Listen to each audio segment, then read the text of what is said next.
थंडीचे दिवस होते. गार वारा सगळीकडे पसरला होता. गुलाबी थंडी अंगाला झोंबत होती. रात्र झाली होती. आकाशात चांदण्या चमकत होत्या. त्याचा मंद प्रकाश सगळीकडे पडला होता. सगळ्यांची जेवणं आटोपली होती. तशी गावाकडची जेवणं लवकरच होतात. रोज ठरलेल्या जागी आम्ही जमलो. जमल्या सगळ्यांनी वाळलेला पालापाचोळा आणि लाकडं गोळा केली. काडीपेटी सोबतच आणली होती. आग पेटवली तसं सगळ्यांनी गोल केला आणि त्या आगीच्या कडेने बसले. आता या थंडीच्या दिवसांमध्ये रात्रीच्या गप्पा म्हणजे भूतांच्या गोष्टी, राजकारणाचा विषय, जुन्या आठवणी यांना उधाण येतं. अचानक कोणाला नवीन काय सुचायचं तर कोणी हशा पिकवायचं. अचानक बबलूने आमच्या घोडक्यात एंट्री मारली. बबलू म्हणजे बकबक मशीन, बडबड्या, वयाने माझ्याहून छोटा आणि दिघ्यावरून 1 वर्षांनी मोठा. बाकी सगळे आमच्याहून लहानच होते. बबलू आला की आमच्या गप्पांना वेगळाच रंग चढायचा. बबलू आला आणि आमच्या अगोदरच भूतांच्या गोष्टी चालू होत्या. त्यानं आम्हाला मध्येच थांबवत त्याच्या आजोबांचा एक किस्सा सांगायची परवानगी मागितली आणि आम्हीही हो बोललो. तो कितीही बकबक करत असला तरी त्याचं बोलणं उत्कृष्ट होतं आणि विषयाला धरून असायचं. त्यानं किस्सा सांगायला सुरुवात केली तसे आम्ही कान टवकारले आणि किस्सा ऐकला. किस्सा ऐकल्यावर बघितलं तर आमच्याहून जी लहान मंडळी होती ती कधीच गायब झाली होती.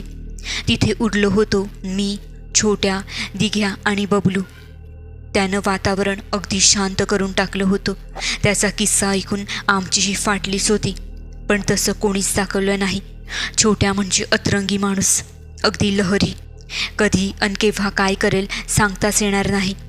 अचानक म्हणाला, आपण एक गंमत करू. तसे सारे हादरले, कारण त्याची मस्ती कधी अंगाशी यायची. आता पुढे तो काय बोलणार यावर सगळ्यांचं लक्ष वेधलं होतं. आपण एक पैज लावूया, बघूया कोणाच्यात किती हिंमत आहे. आमच्यापासून थोड्याच अंतरावर स्मशानभूमी होती. त्याकडे बोट करून तो म्हणाला, एकेकाने जायचं आणि स्मशानभूमीचा जो छताचा पत्रा आहे तो वाजवून यायचं. हा कधी काय बोलेल याचा भरवसाच नाही. त्याची ही कल्पना सगळ्यांना पटली आणि मी बळजबरी हो बोललो, कारण त्यांनी मला भित्रा चिडवू नये म्हणून. मला खरं तर अंधाराची खूपच भीती वाटायची आणि त्यावेळी रात्रीचे 11:30 झाले होते.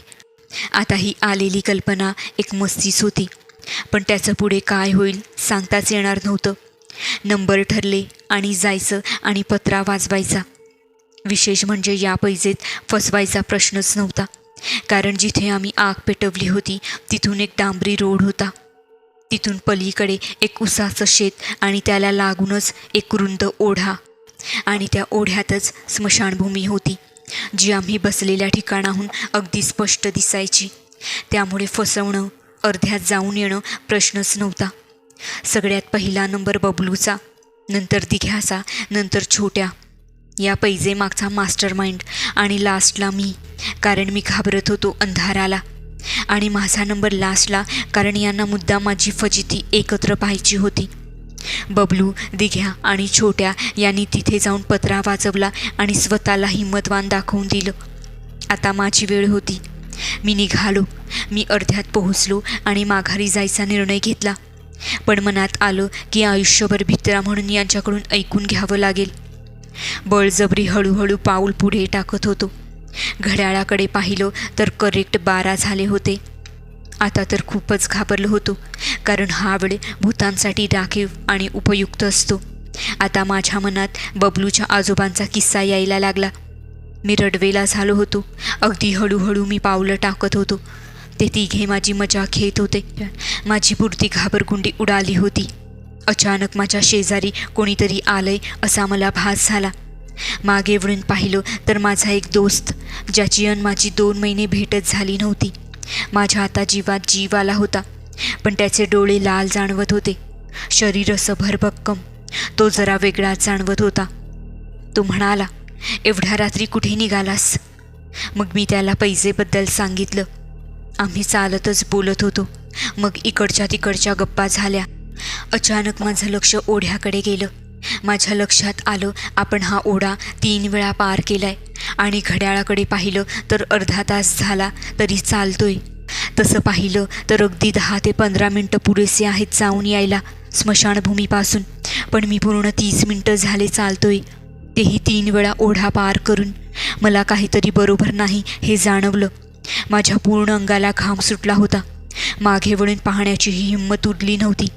जेव्हा मी माझ्या भेटलेल्या मित्राच्या पायाकडे पाहिलं तर माझ्या तोंडातून शब्दच गायब झाले. त्याचे पायच नव्हते. तो हवेत तरंगत होता.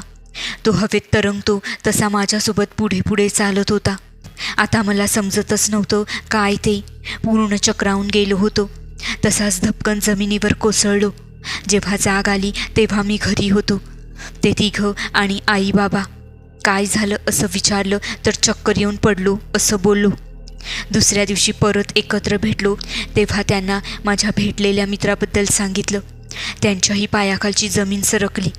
ते एकाच सुरात बोलले, कसं शक्य आहे? कारण तो त्या ओढ्यातच बुडून मेलेला त्याला 2 महिने झाले. आता मला पुन्हा चक्कर आली.